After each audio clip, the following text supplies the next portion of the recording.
나는 단순하게 살기로 했다. 물건을 버린 후 찾아온 12가지 놀라운 인생의 변화. 사사키 후미오 지음. 우리에게 더 이상 물건은 필요 없다. 이 책에서 전하고 싶은 메시지는 행복의 모범 답안과는 정반대다. 사실 요즘은 많이 가질수록 행복하다거나 앞으로 어떤 일이 생길지 모르니 최대한 모아두어야 한다는 의식이 팽배하다. 뭐든 돈으로 해결할 수 있다 보니 사람들은 자연스레 얼마를 가졌느냐에 따라 다른 사람을 판단하곤 한다. 돈만 있으면 뭐든지 살 수 있어. 그래, 사람의 마음도 살 수 있지. 마치 물건처럼 말이야. 사람의 마음을 살 수 있다면 행복도 살 수 있겠지.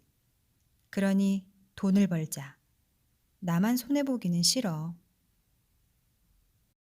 10년 동안 줄곧 도쿄의 나카메구로에서 살았다. 굳이 이 동네를 고집한 별다른 이유는 없다. 단지 누가 어디 사느냐고 물으면 나카메구로에 살아요 라고 대답하며 뿌듯해하고 싶었을 뿐이다. 그러다 최근에 후도마에로 이사했다. 집세는 전에 살던 나카메구로의 집보다 2만 엔이나 싸다. 그동안 저축해놓은 돈은 이사하느라 거의 바닥이 나버렸다. 결혼도 하지 않았는데 이 나이가 되도록 이렇다 할 재산도 없는 나를 보며 혀를 끌끌 차는 사람도 있을 것이다. 쓸데없이 자존심만 강했던 예전의 나라면 남들에게 절대 말하지 못했을 창피한 이력이다. 하지만 아무렇지도 않다. 지금 이대로도 나는 충분히 행복하다. 10년 전 나는 어떻게 해서든 출판 일을 하고 싶었다. 돈이나 물건이 아닌 가치관을 다루는 일을 하고 싶다는 게 그 이유였다. 하지만 변하지 않을 것 같던 초심은 일을 시작한 후 조금씩 빛이 발해갔다. 사양길에 들어선 출판업계에서 살아남으려면 일단 잘 팔리는 책을 만들어야 했다. 그렇지 않으면 아무리 좋은 책을 내고 싶어도 애초에 책 만드는 것 자체가 불가능해진다. 그런 상황을 겪으며 나는 서서히 어른이 되어갔다. 처음에 순수한 마음과 뜨거운 열정은 어느덧 식어버렸고 마침내 현실 앞에 무릎을 꿇었다. 그렇다. 나는 뭐니 뭐니 해도 돈이 최고지라는 가치관에 굴복하고 말았다. 그런데 물건을 많이 버리고 나자 내 안의 가치관이 완전히 뒤바뀌었다. 자신에게 필요한 최소한의 물건만 소유하는 미니멀리스트, 즉 최소주의자의 삶은 단순히 방이 깨끗해져서 기분이 좋다든가 청소하기 편하다는 표면적인 장점뿐만 아니라 훨씬 더 깊은 본질의 그 가치가 있다. 바로 내가 어떻게 살아갈지를 생각하는 것, 누구나 추구에 맞지 않는 행복을 되짚어보는 일이다. 나는 쓰레기였다. 사람은 누구나 행복한 삶을 꿈꾼다.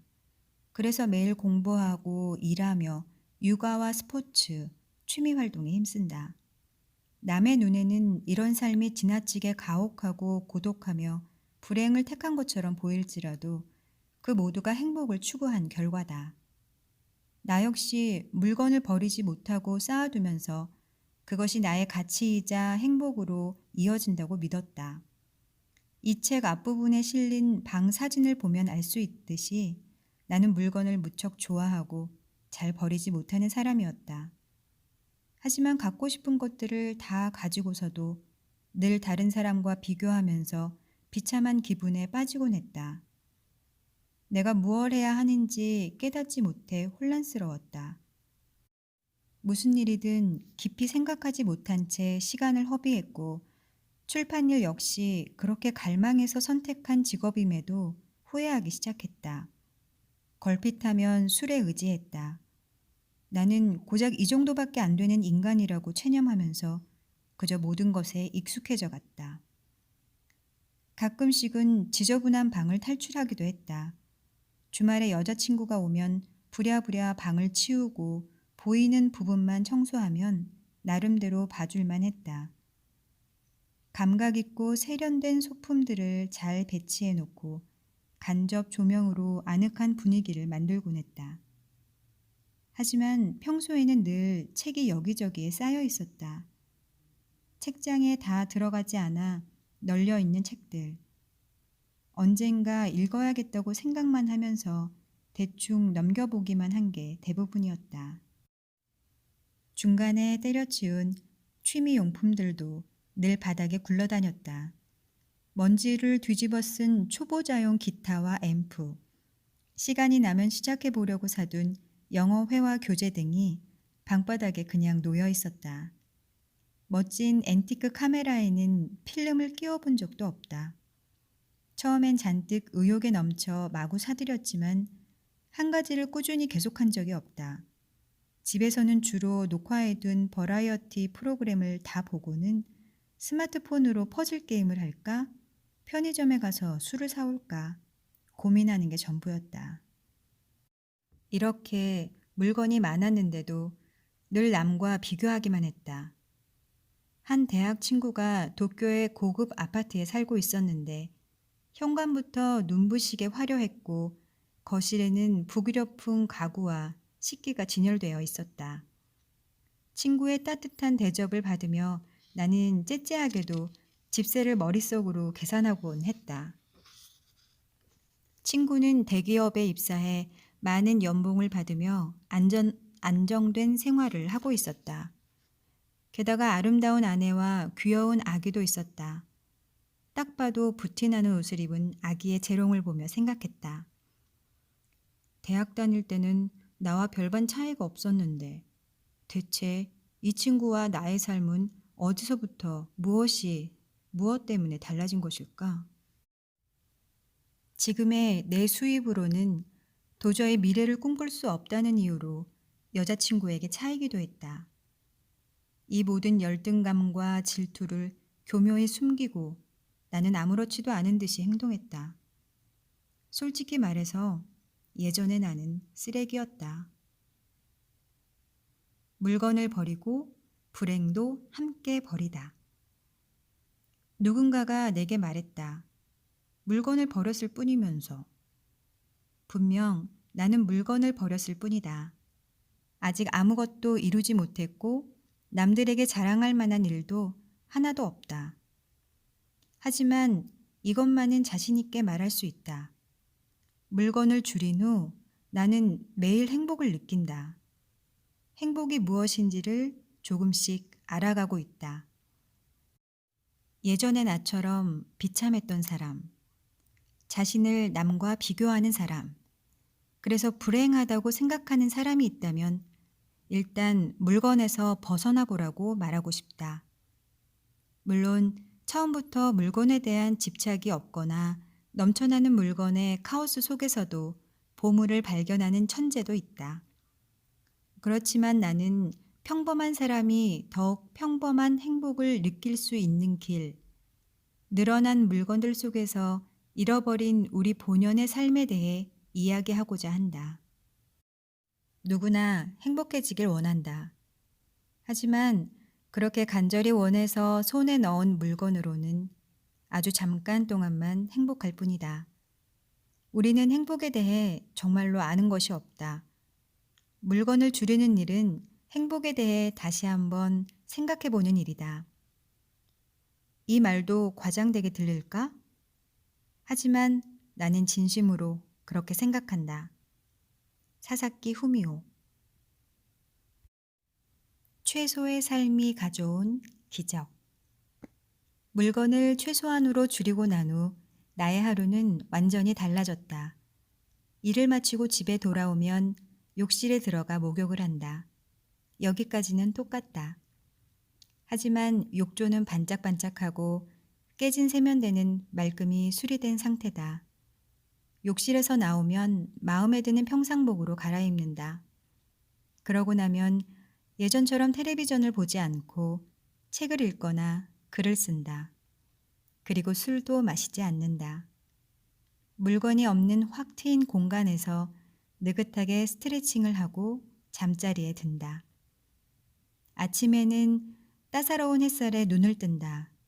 알람은 맞춰놓지 않는다. 물건이 없는 방의 하얀 벽지에 아침 햇살이 반사돼 방이며 거실이 무척이나 밝다. 미적거리며 억지로 일어나곤 했던 아침이 이제는 무척 상쾌하다. 여유롭게 아침 식사를 하고 모카포트로 내린 커피를 마신다. 아침 식사에 사용한 식기는 바로 설거지한다. 설거지를 마치면 좌선 자세로 앉아 명상을 한다. 쓸데없는 일에 정신이 분산되지 않고 한 곳에 집중되는 것을 느낄 수 있다. 매일 청소기를 돌린다. 이불을 정리하고 날씨가 좋으면 세탁을 한다. 착착 개켜둔 옷을 꺼내 갈아입고 집을 나선다. 사계절의 변화를 느끼면서 가는 출근길은 늘 즐겁다. 나 자신조차도 같은 사람의 하루라고는 도저히 생각하기 어렵다. 어쨌거나 물건을 버리길 정말 잘했다. 지금 생각해보면 나는 필요한 물건은 전부 갖고 있었다. 커다란 텔레비전, 홈시어터, 컴퓨터, 아이폰, 그리고 편안한 매트리스까지. 필요한 물건은 모두 갖고 있었는데도 아직 소유하지 못한 물건에 자꾸 눈길이 갔다. 2인용 가죽 소파가 있으면 여자친구와 함께 우아하게 영화를 볼 수 있을 텐데. 잡지에서 본 것처럼 한쪽 벽면을 책장으로 꾸며놓으면 틀림없이 지적으로 보일 거야. 널찍한 발코니가 있으면 친구를 불러 파티를 열 텐데. 잡지에서 본 그 소품이 내 방에도 있으면 인테리어 감각이 있다는 소리를 들을 텐데. 필요한 물건은 전부 갖고 있으면서도 내게 없는 물건에만 온통 신경이 쏠려 있으니 조금도 행복하지 않았다. 저것만 손에 넣으면 나는 행복해질 수 있는데 저것이 없어서 행복하지 않다는 생각만 들었다. 물건에 대한 집착이 낳은 불행의 악순환. 미니멀리스트가 된 계기는 사람마다 다를 것이다. 주변 사람이 물건으로 인해 생활이 망가지는 것을 지켜본 사람. 돈이 많아 물건을 마구 사들였지만 전혀 행복하지 않은 사람. 이사가 잦아 차츰 짐을 줄인 사람. 우울증에서 벗어나고자 애쓰는 사람. 원래 물건에 집착하지 않는 사람. 지진이나 사고로 가치관이 바뀐 사람 등 계기는 다양하다. 나는 전형적인 지저분한 방 출신이다. 더러운 방에서 반동으로 생겨난 미니멀리스트라고나 할까? 예전에 나는 물건을 절대 버리지 못하는 사람이었다. 물건을 너무 좋아하다 못해 집착하는 편이었다. 그리고 나와 관련된 어떤 물건에도 남다른 애정을 느꼈다. 심지어 직장에서 누군가 내 앞으로 전화가 왔었다고 남겨놓은 메모지조차도 그 사람이 나를 위해 시간을 들여 적어주었다고 생각하면 차마 버릴 수 없었다. 나는 그런 사람이었다. 아직 사용할 수 있어. 나중에 쓸 일이 생길지도 몰라. 사놓고 쓰지 않는 나 자신을 인정하고 싶지 않아. 온갖 이유를 들먹이며 버리지 못했고 물건은 쌓여만 갔다. 지금과는 정반대의 사고방식이다. 나는 맥시멀리스트, 즉 최대주의자였다. 일단 무엇이든 보관했다. 물건을 살 때는 가급적 고품질의 고성능이어야 했고 크고 묵직한 제품을 선호했다. 그렇게 늘어난 물건에 휘둘려 에너지를 소진했다. 모처럼 사들인 물건을 제대로 활용하지 못한다는 생각에 늘 자책하기만 했다. 물건이 아무리 많아도 내게 없는 물건만 눈에 들어왔고 나도 모르게 다른 사람을 시샘했다. 너무나 많아져 버린 물건들을 버리지 못하고 변명만 늘어놓다가 자기 혐오에 빠지는 악순환을 반복했다. 그러던 내가 물건을 버리면서 달라지기 시작했다. 물건이 지나치게 많으면 확실히 문제가 생기는 부분이 있다. 만일 예전의 나처럼 불만투성이에 불행하다고 느낀다면 물건을 줄여보라. 반드시 뭔가가 바뀔 것이다. 유전이나 환경 탓이 아니다. 성격이나 과거의 트라우마 때문에도 아니다. 지나치게 많이 소유한 물건이 당신을 무너뜨리고 있다. 소중한 것을 위해 줄이는 사람. 미니멀리스트. 미니멀리스트를 간단히 정의하면 물건을 최소한으로 줄이는 사람이다. 그렇다면 얼마나 물건을 줄여야 미니멀리스트라고 할 수 있을까? 물론 구체적으로 기준을 정해도 그 기준에서 벗어나는 예가 있기 마련이다. 그래도 정의를 내린다면 내가 생각하는 미니멀리스트는 이런 사람이다. 자신에게 정말 필요한 것이 무엇인지 아는 사람. 소중한 것을 위해 줄이는 사람.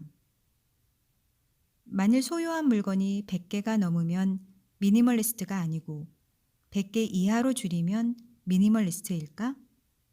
집에 텔레비전이 있으면 미니멀리스트가 아니고 여행 가방 하나에 전부 넣을 수 있는 정도로 소유한 물건이 적으면 미니멀리스트일까? 그렇지 않다. 미니멀리스트가 되는데 따로 정해진 규칙은 없다. 요즘은 다양한 주거 생활을 시도하는 사람들이 있다. 직접 만든 발포스티롤 집을 메고 걸어 다니며 이동 생활을 하는 무라카미 사토시. 약 1년간 자신이 만든 집을 메고 전국을 걸어서 여행하며 각지에 지은 자신의 집을 그리고 사진을 찍어 전시했다.